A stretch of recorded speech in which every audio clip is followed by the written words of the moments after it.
त्रिभुवन पीड़ा हरण हार हो। तुमको मेरा नमस्कार। सर्व जगत के अलंकार, प्रणाम तुम्हें मेरा हर बार। तीन जगत के नाथ आपके, चरणों में जाऊं बलिहार। भवसागर के शोषण करता, तुमको वंदन बारंबार। भवसागर के शोषण करता, तुमको वंदन बारंबार।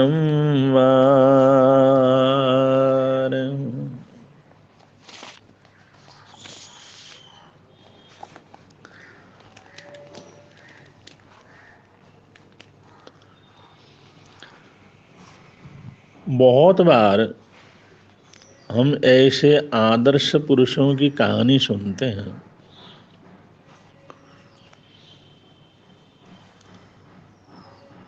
तो हमें ये जानकारी मिलती है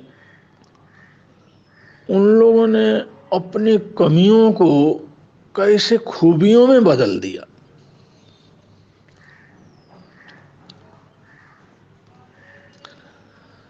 अगर हम ऐसे दुनिया के कामयाब लोगों की जीवनी को पढ़ें तो हमारा हौसला अपने आप बढ़ता चला जाता है कि दुनिया में बहुत कुछ किया जा सकता है, सब कुछ किया जा सकता है। हम शिक्षा ग्रहण करते हैं, पढ़ते हैं, उससे हमारे को ये भी पता लगता है क्या क्या किया जा सकता है, और वो पढ़ने वाला ये भी जानता है कि क्या क्या नहीं किया जा सकता है। लेकिन दुनिया में ये जो हम कहते हैं ये नहीं किया जा सकता, ये नहीं हो सकता, ये हम स्वयं अपने सामने रुकावट पैदा करते हैं।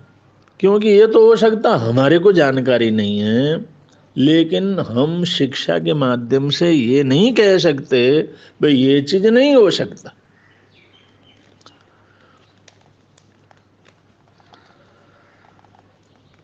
हेनरी फोर्ड उद्योगपति हमेशा ये कहते हैं कि मैं बहुत से ऐसे असीम क्षमता वाले लोगों की तलाश में हूं। मैं हमेशा ये देखता रहता हूं कि ऐसी असीम क्षमता वाला लोग, ऐसे व्यक्ति मेरे को मिले जो ये भी नहीं जानते क्या नहीं किया जा सकता। उनमें एक हौसला हो,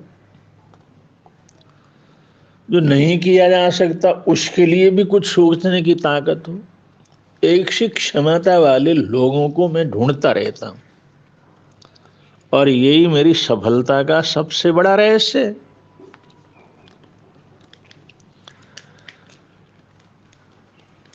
कहते हैं जो भौरा होता है, भौरा जो फूलों के ऊपर गुंजायमान करता है, बड़े से शरीर वाला, वैज्ञानिक शोध के अनुसार, वैज्ञानिक तथ्यों के अनुसार, कि भौरे का शरीर बड़ा होता है, उसका वजन बड़ा होता है, और उसके पंखों का फैलाव इतना कम होता है कि भौरा उड़ नहीं सकता।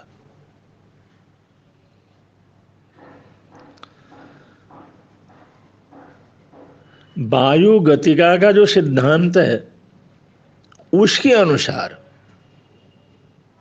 जो वैज्ञानिक शोध है, वायु गति का सिद्धांत है, उसके अनुसार भंवरा उड़ नहीं सकता। लेकिन हजारों लाखों भंवरे बड़े आराम से उड़ते हैं, एक फूल से दूसरे फूल में जाते हैं, एक बगीचे से दूसरे फूल में चले जाते हैं, क्योंकि भंवरों को पता नहीं है कि हम उड़ नहीं सकते। वो कोशिश करते हैं, प्रयत्न करते हैं, उड़ते हैं, लेकिन जो वैज्ञानिक तथ्य हैं, सिद्धांत हैं, उनके अनुसार उसका शरीर इतना बड़ा होता है और इतना भार होता है, पंख इतने पतले और छोटे होते हैं, इस हिसाब से भंवरा उड़ ही नहीं सकता। लेकिन उड़ने वाले भंवरे को ये जानकारी नहीं है। अगर उसको ये ज्ञान हो जाए, जानकारी हो जाए, मैं उड़ ही नहीं सकता, तो शायद उड़े ही नहीं। तो कभी कभी इंसान का जो ज्ञान है वही उसके जीवन में उत्थान के लिए रुकावट बन जाता है, सीमाएं तय कर देता है। लेकिन संसार में ज्ञान की कोई सीमा नहीं है। अगर जानना चाहते हैं, शोध करना चाहते हैं, प्रयत्न करते हैं, परिश्रम करते हैं, तो वो तो अथाह सागर हो। जितना जितना आगे चले जाएंगे वैसे वैसे कुछ न कुछ नया हमारे को मिलता चला जाएगा। उद्योगपति हेनरी फोर्ड सामान्य परिवार में जन्म लिया था और उन्हें स्कूली शिक्षा तो पाई ही नहीं।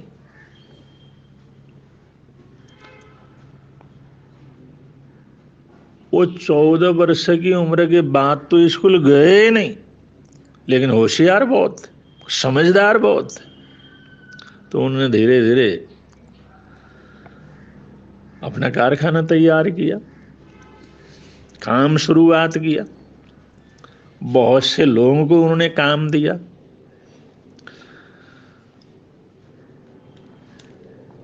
बहुत सी चीज उन्होंने इस दुनिया को दी, मिस्टर हेनरी फोर्ड ने। और ये मिस्टर हेनरी फोर्ड ही हैं जिन्होंने इस सारी दुनिया को V8 इंजन प्रदान किया, जिसके बिना आज के विकास की कल्पना नहीं की जा सकती। जबकि वो 14 साल के बाद तो स्कूल गए नहीं, समझदार जरूर थे, उन्होंने अपना धंधा शुरू जरूर किया था, काम कारोबार उन्होंने शुरू कर दिया था, लेकिन उनकी बहुत बड़ी उनकी पढ़ाई वगैरह नहीं थी, बहुत वो टेक्निक वगैरह जानते नहीं थे।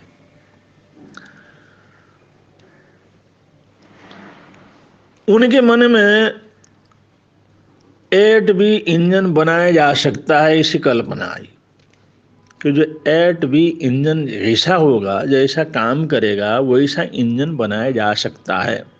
परंतु उसकी जो तकनीकी क्या होगी, वो कैसे बनाया जा सकेगा, उसको बनाने के क्या जो है आधार होंगे, इसकी कोई जानकारी उनको नहीं थी। उन्होंने कोई पढ़ा भी नहीं था, जानकारी भी नहीं थी। उन्होंने अपने उस कारखाने के जो भी, अपने उस काम कारोबार के जो भी ऊंची तालीम वाले लोग थे, पढ़े लिखे लोग थे, जो उनके साथ काम करते थे या काम धंधे में उन्होंने लगाया था, उन सबको उन्होंने कहा, भाई V8 इंजन बनाने के लिए कहा, V8 इंजन बनाओ, V8 इंजन बनना चाहिए, उसकी रूपरेखा वगैरह कुछ ऐसा हो। और वो तो खुद भी नहीं जानते थे, लेकिन उन्होंने कहा भाई V8 इंजन बनना चाहिए, तो बनाओ।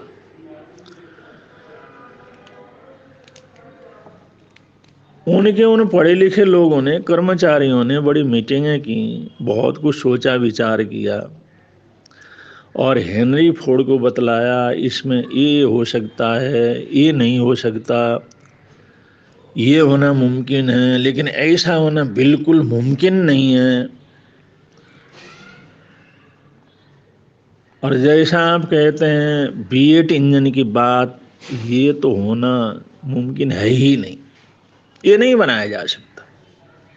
लेकिन हेनरी फोर्ड लगातार ये मांग करते थे। जब भी मीटिंग होती थी, जब भी कुछ ऐसा मिलना होता था तो कहते भाई B8 इंजन तैयार करना।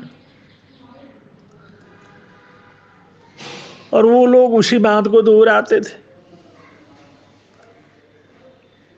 जो अपनी जानकारी वगैरह है वो बतलाते थे, उसमें जो कठिनाइयां हैं वो बतलाते थे, आगे ऐसा न हो सकने वाली बात बतलाते थे, और आखिर के अंदर ये सिद्ध करते थे B8 इंजन बनाना असंभव है। कुछ महीने बीत गए, फिर हेनरी फोर्ड ने कहा कि मुझे B8 इंजन चाहिए, वो तैयार चाहिए, बनना चाहिए वो।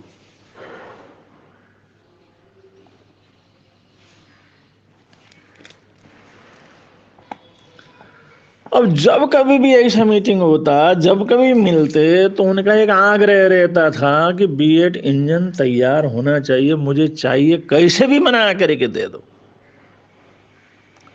आखिर वो दिन आया।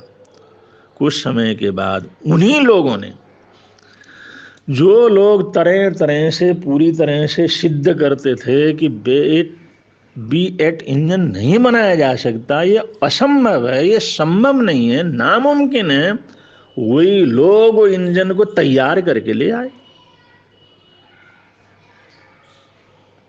जैसा हेनरी फोर्ड चाहते थे, जैसे उनकी इच्छा थी, जैसे उनकी कल्पना थी, वो इंजन बन गए और B8 इंजन बना करके सामने प्रस्तुत किया उन लोगों ने। ये कैसे हुआ? जो अपने उन सब की शिक्षा थी, उसका हद, उसकी सीमा थी, उसके पार जाकर के उसने सोचना शुरू किया। वो आगे बढ़ गए, उन्होंने और आगे शोध किया, उन्होंने और आगे प्रयत्न किया। उस प्रयत्न का ये फल हुआ कि जो इंजन असंभव लगता था, नामुमकिन लगता था, वो उपलब्ध हो गया, वो बन गया। वो बन गया तो उसकी लोकप्रियता कितनी बढ़ी, उसकी आवश्यकता कितनी बढ़ी,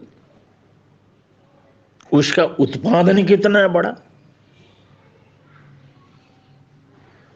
और न मालूम कितने लोगों को कारोबार मिल गया, नौकरियां मिल गई, काम करने का मौका मिल गया। हेनरी फोर्ड उद्योगपति हो गए, इस लाइन के ऊपर पूरी सफलता को प्राप्त किया। उन्होंने जो कल्पना की थी, जो उनको भी पता नहीं था, उनके लोगों को भी पता नहीं था, लेकिन उनकी एक जीत थी, नहीं ये होना चाहिए। और ऐसा करते करते उन्होंने दुनिया को ऐसी चीज दी, आज सारी दुनिया क्या हेनरी फोर्ड के इस उपकार को भूल सकती?